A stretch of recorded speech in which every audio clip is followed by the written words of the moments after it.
చేశారు. తెలంగాణలో కూడా పోటీ చేస్తామని చెప్పేసి ఆఫ్ కోర్స్ బరాబర్ చేస్తారు. ఎందుకు చేయరు? ఎందుకు చేయరు? మీరు కూడా చేయొచ్చన్నా, ఎందుకు చేయరు? లాస్ట్ టైం చేస్తే ఓడిపోయారు కదా మేడం. ఎక్కడ 8 స్థానాలు దాకా ఓడిపోయారు జనసేన. అయితే ఇప్పటి వరకు పొలిటికల్ మీకు యాజ్ అ రిపోర్టర్ ఐడియా ఉంటది. పొలిటికల్ గా ఒకసారి ఓడిపోయిన వాళ్ళు ఎవరు మళ్ళీ పోటీ చేయలేదా? మీరు నాకు చెప్పండి, నేను నేర్చుకుంటా. ఎంత ఇప్పుడు చంద్రబాబు నాయుడు గారు ఎన్నిసార్లు ఓడిపోయారు? రాలేదా? ఇప్పుడు జగన్ అక్కడ ఓడిపోయాడు, మళ్ళీ పోటీ చేయడా? ఇప్పుడు మీరు జగన్ దగ్గరికి వెళ్ళి సార్ మీరు మన ఓడిపోయారు కదా మళ్ళీ పోటీ చేస్తారని మైకెట్ ఎందుకు అడగట్లేదు?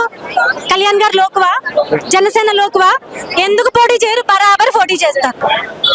చెప్పండి. ఫైనల్ గా నేను ఏం చెప్పాలనుకుంటున్నానంటే, సిగ్గు లేకుండా హైదరాబాద్ లో కూర్చొని ఐ లవ్ యూ పాకిస్తాన్ అన్న వాళ్ళ గురించి మనం మాట్లాడుకోవట్లేదు. మన ఇండియన్స్ ని, వాళ్ళు హిందీ వాళ్ళైతే ఏంటి, ఊరికే టూరిస్ట్ గా వెళ్ళిన ఇండియన్స్ ని పెహల్గామ్ లో చంపేశారు. వాళ్ళని మనం తిట్టడానికి మనకి దమ్ము లేదు, టైం లేదు. తిట్టినా ఏమి ఫాయిదా లేదు మేబీ.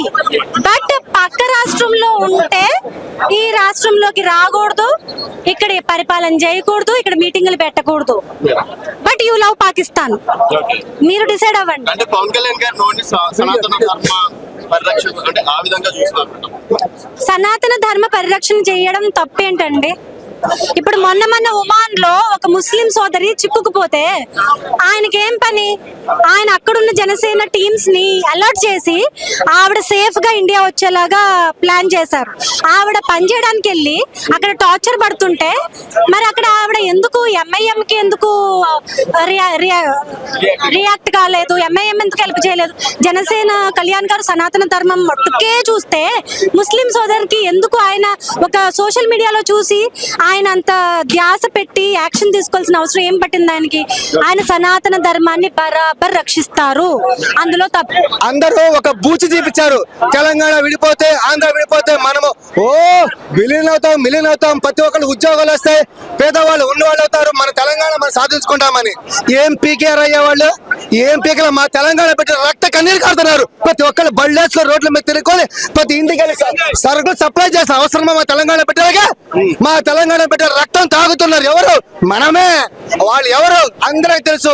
ఇప్పుడు రక్తం కాదు, మీరందరూ ప్రతి ఒక్కరు మీరు సంపాదించుకోవాలా, మీ ఇల్లు బాగుండాలా, మీ తల్లిదండ్రులు బాగుండాలా, మీరందరూ బాగుండాలని చెప్పేసి అక్కడ ఎవరికైతే ఏమైతే చేస్తున్నాడో ఇక్కడ నేను చేస్తానని వస్తున్న వ్యక్తి శక్తి పరిపాలనకి ఇచ్చింది ఒక న్యాయంగా పరిపాలించే వ్యక్తి అక్కడ ఇక్కడ ప్రతిరోజు అనుకునే వ్యక్తి రాబోతున్నాడు. That is Pawan Kalyan. పక్క మాట మీద కాదు, చేసి చూపించడానికి రెడీగా అవుతున్నారు. దానికి పవన్ కళ్యాణ్ సిద్ధం కాదు, పవన్ కళ్యాణ్ కోసం ప్రజా నాయకులు సిద్ధంగా ఉన్నారు. ఇక్కడ ఫ్యాన్స్ కాదు బాబు, పల్లెల్లోకి వెళ్ళి అడగండి, పట్టణాలకు వెళ్ళి అడగండి, ప్రతి చోట అడగండి, ఎవరి పరిపాలన ఎలా ఉందో చెప్తారు. ఈ పరిపాలన చూసి వద్దురా బాబు, నాకు పవన్ కళ్యాణ్ ముద్దురా బాబు అని వెంటబడుతున్నారు పవన్ కళ్యాణ్ కోసం. అందుకే పవన్ కళ్యాణ్ రాబోతున్నాడు. నెక్స్ట్ టైం ఏం లేదు, వన్ సైడ్ వార్. నెక్స్ట్ అక్కడ చూసారు కదా మద్రాసు చెన్నైలో ఏమైందో, డబ్బులు పంచలా, బీరు పంచలా, బారు పంచలా, ఏమి చేయలా, ఒకటే పంచారు, ప్రేమ పంచాడు. ఆ ప్రేమ ఇక్కడ పంచబోతున్నాడు, గెలవబోతున్నాడు. తెలంగాణ బిడ్డలు అందరికీ జై కొట్టడానికి రెడీ అవబోతున్నాడు.